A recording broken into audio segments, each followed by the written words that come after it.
subject. We can get reaction now from Stephen Pollard, editor of the Jewish Chronicle. He joins us from central London. Thank you very much for being with us. Let's deal with the issue of Ken Livingstone suspended from the party this afternoon. We were hearing some people saying this is a matter for expulsion. Where do you stand on this?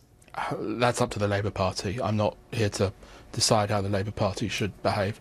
But I do think that, it's beyond sickening, really, that in the modern world, a man such as Ken Livingstone thinks that the way you respond to a Labour MP being suspended for anti-Semitism is to hawk yourself around the various news studios in London and talk about Israel and Hitler and the Nazis. I mean, it's despicable, really, isn't it? And frankly, Ken Livingstone is a laughingstock.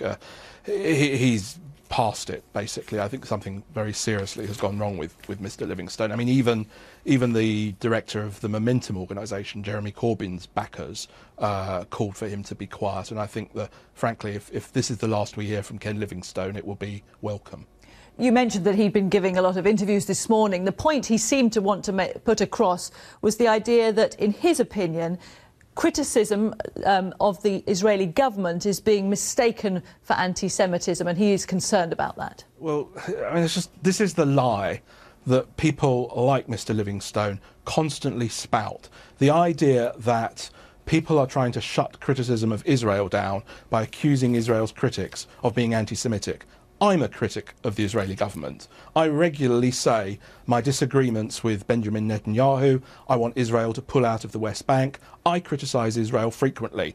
I am not an anti-Semite. I doubt you will find, a single supporter of Israel, as it were, who would argue that criticism of Israel is anti-Semitic. This is the canard that these people put forward to excuse their own anti-Semitism. They think they're being very clever, and that if they substitute the word Zionist for Jew, that gives them free rein to start talking about Zionist control of the media, Zionist conspiracies to shut people up and that kind of thing. But it doesn't wash. Nobody falls for it. People know what they really mean when they say Zionist is Jew. And there's a very big difference between criticising Israel, which everyone, of course, is free to do, and criticising Jews and going on about, Jewish conspiracies and thinking if you use the word Zionist, it makes it okay. Let's talk more generally then about the Labour Party, because Lord Levy, talking to BBC Newsnight last night, said he believed that the Labour Party had a serious problem with anti-Semitism and suggested that it was something more deep-seated and something that hasn't been tackled. I think that's right, but I think in a way, it's sort of unfair on the Labour Party, because this is more a criticism, it's more a problem of the left generally, in that over recent years, something has warped in the sort of left mindset that treats Israel and anybody who is part of anybody Jewish in a way as being let me start that again. In recent years, the left has being dominated by the Corbynite outlook of sort of anti-imperialism and the idea that if you're against the West, then anything else goes. And because Israel is classified as part of the West, because groups like Hamas and Hezbollah are classified as anti-imperialism, then it justifies in their mind almost anything that these groups do. And that includes not just anti-Semitism, but murder of Jews as well. You mentioned there that you see this as a Corbynite hard left issue, and many people have been criticising Jeremy Corbyn's leadership and saying it is partly down to him for not taking enough of a lead on tackling this. Would you agree with that?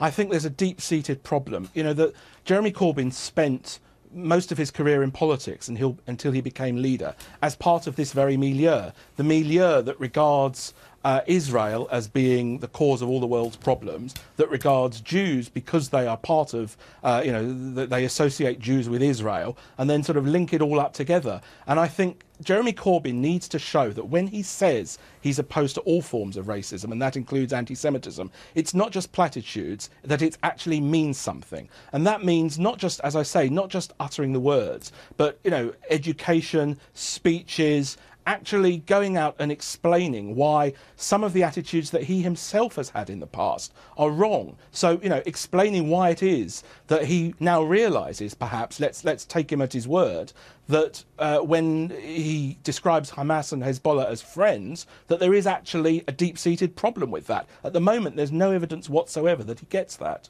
OK. Stephen Pollard, editor of the Jewish Chronicle, many thanks for your time.